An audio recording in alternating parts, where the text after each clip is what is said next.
Hello, I'm Heather McNaught, the Training Coordinator for Conservation Volunteers Australia.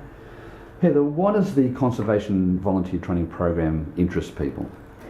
For volunteers, it interests them because it's a recognition of their volunteering experience, and they're often looking for a certificate or a qualification. For tertiary education students, they're looking for a career path, so it validates their volunteering experience. It's a good record of their volunteering experience, and it's something that they can represent to future employees in their business, saying, I've done this work and I've got a qualification. The program's been particularly successful with schools and senior secondary school students in doing particularly applied learning courses.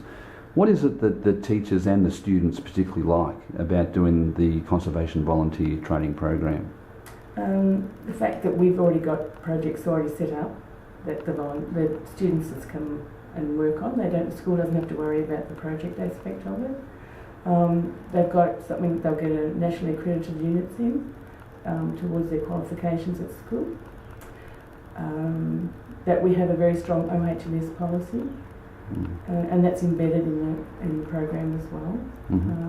That's really one of their priorities for a good program. Flexibility that we have, that we're not saying you have to finish it within a certain time. Of course, within the year of their schooling is when they need to finish it, but they love that flexibility. That students can come out on weekends, school holidays if they need to, if they're not fitting it into their classroom time.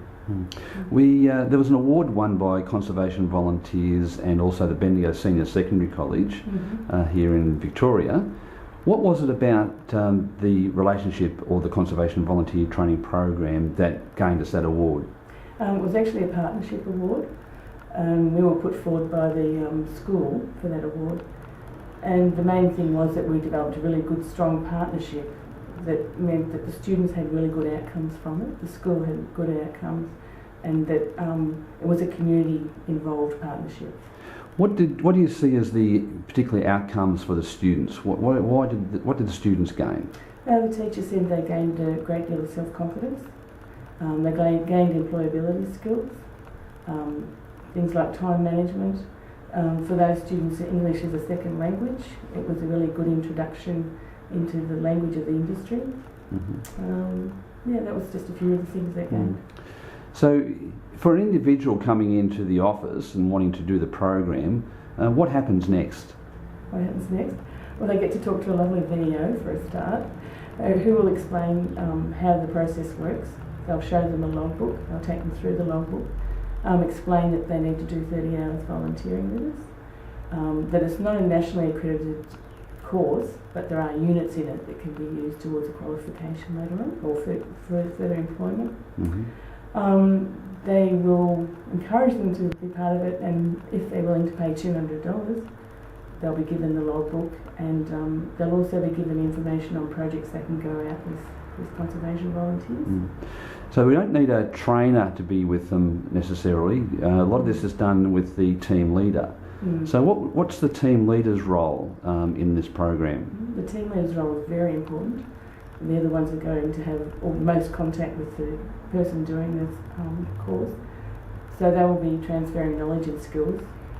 They will be watching and observing during the day, and they'll also at the end of the day be filling out part of the logbook. So that's like a third-party report saying, yes, I believe that they can do certain things on this project. And complete a sign-off on the journal they're completing as well. Yeah. Okay. So if we were working with a group, say a group of students, how does it work in that situation? There's a key person within the school that the VEO needs to make contact with and liaise with them, and explain the process of the logbook. Allow the teacher to work through the logbook with the students. That's not our role. That was one of the benefits of the logbook for the school, that they could work through it in school time with their teacher. But then there may be the situation where we would do an induction through the VEO or someone else in the organisation. The teacher may not have all the skills needed. That's right. So the VEO would probably go and explain why conservation does what it does. Some of our projects talk about our team leaders, it's very important that the students are familiar with us before they even try and go on a project, so they're comfortable, and the teacher is also comfortable with their organisation. Mm-hmm. So it's worked well in some places. So what is the important ingredient that you think it comes together and works in a particular region? Oh, that's a really good question. What works in the region? The VEO getting behind it, I think, is the most important thing, because they will promote it in a very positive light. They will be able to explain it easily to anybody they're talking to. And they will do the follow-up. How's it going? How can we get your students on our projects, or you as an individual on our projects? Which projects would you like to go on? Have you finished your logbook yet? You're ready to submit it so that one of our trainers can assess it. It's just the VEO being the champion and knowing what they're talking about. But it's a very positive program for the people that have been engaged. Oh yes, because it's so easy for them to work through and get something that's worthwhile at the end. So in a lot of situations, students will gain something that they may not have gained from their schooling. Yes, that the actual hands-on practical experience add-on projects, being able to walk and work alongside one of our team leaders who's out there doing the work, and the self-esteem issues. I just see everything's a positive about it. Good, thank you. Who do you go to if you actually want to talk to someone about the CVTP? Each office has been designated a trainer across Australia who will look after them and give them advice on the CVTP. So you can find that information at the intranet site at CBank.